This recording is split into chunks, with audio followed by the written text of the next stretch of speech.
Rapunzel. There was once a man and a woman who had long wished for a child, but without any luck. At last the woman hoped that God was about to grant her desire. They had a little window at the back of their house, from which a splendid garden could be seen, which was full of the most beautiful flowers and herbs.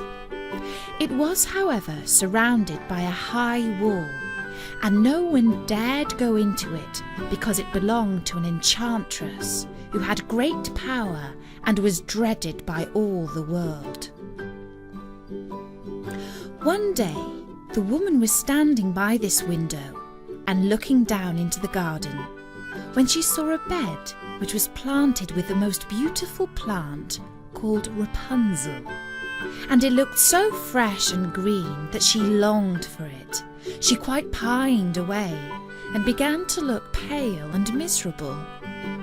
Then her husband was alarmed and asked, "What troubles you, dear wife?" "Ah," she replied, "if I can't eat some of the Rapunzel, which is in the garden behind our house, I shall die." The man who loved her thought, "Sooner than let your wife die, better bring her some of the Rapunzel, let it cost you what it will."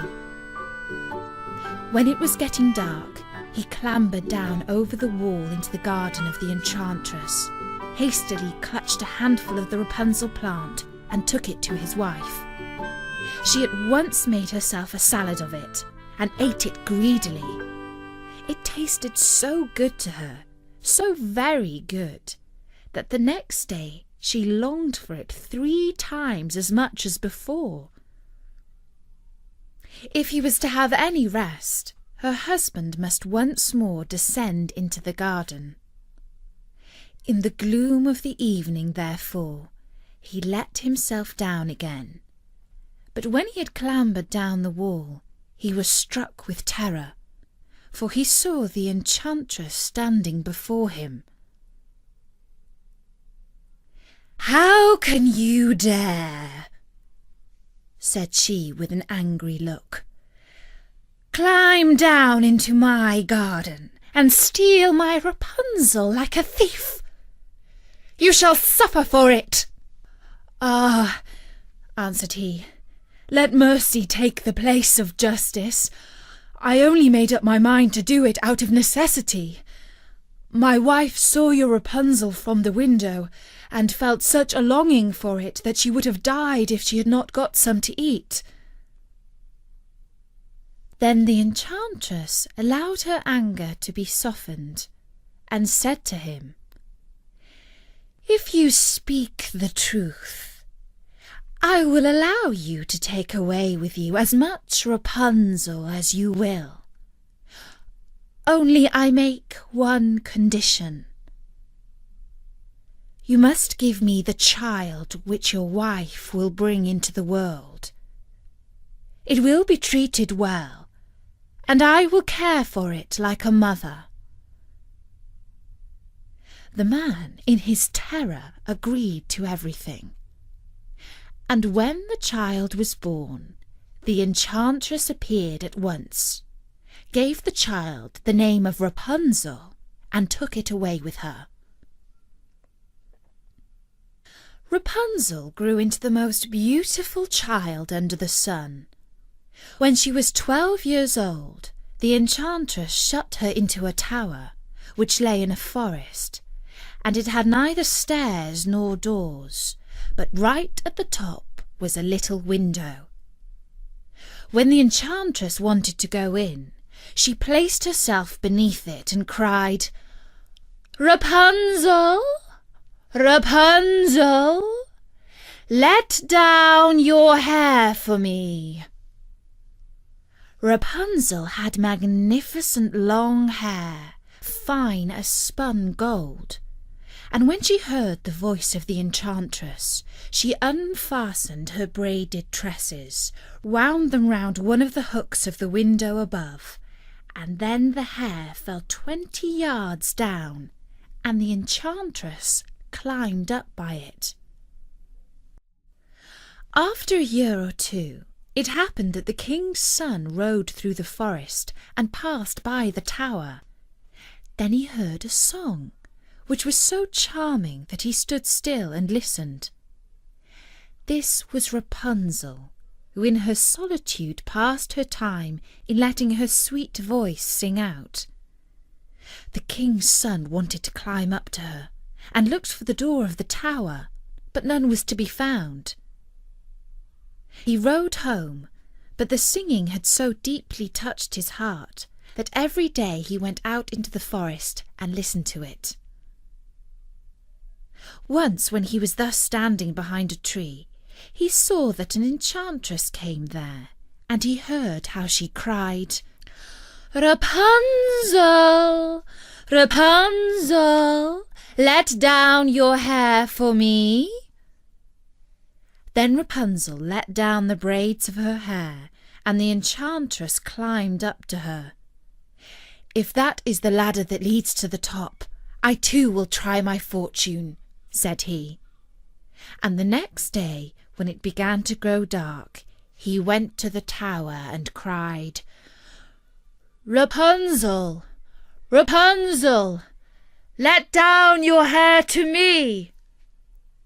Immediately the hair fell down, and the prince climbed up.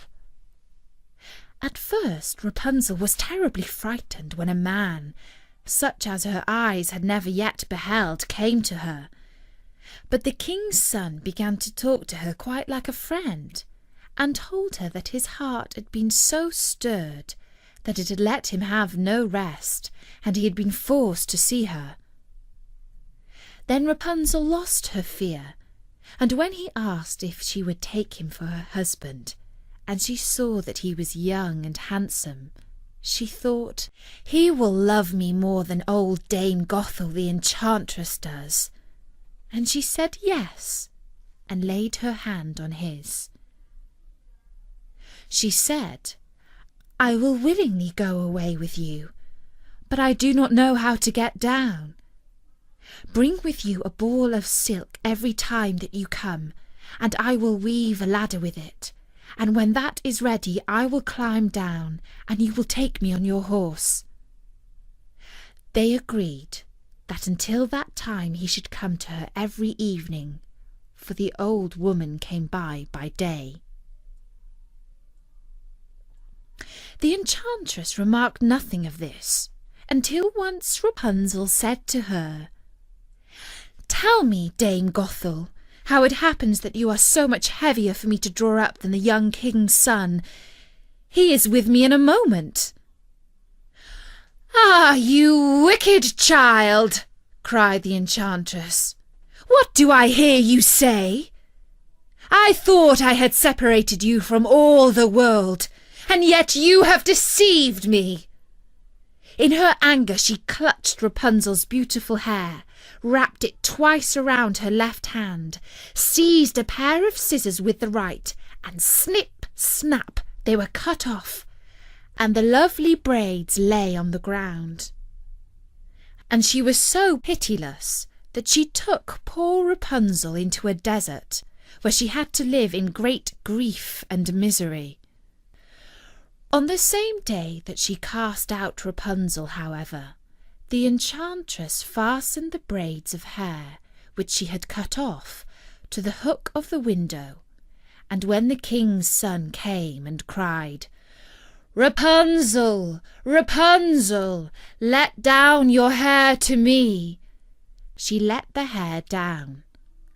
The king's son climbed, but instead of finding his dearest Rapunzel, he found the enchantress, who gazed at him with wicked and poisonous looks.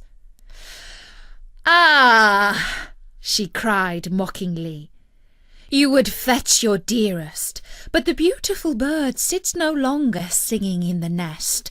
The cat has got it, and will scratch out your eyes as well.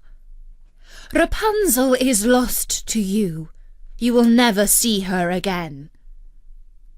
The king's son was beside himself with pain, and in his despair he leapt down from the tower. He escaped with his life, but the thorns into which he fell pierced his eyes. Then he wandered quite blind about the forest, ate nothing but roots and berries, and did naught but weep over the loss of his dearest wife. Thus he roamed about in misery for some years, and at last came to the desert where Rapunzel, with the twins to which she had given birth, a boy and a girl, lived in wretchedness. He heard a voice, and it seemed so familiar to him that he went towards it. 2 of her tears wetted his eyes, and they grew clear again, and he could see with them as he did before. He led her to his kingdom, where he was joyfully received, and they lived for a long time afterwards, happy and contented.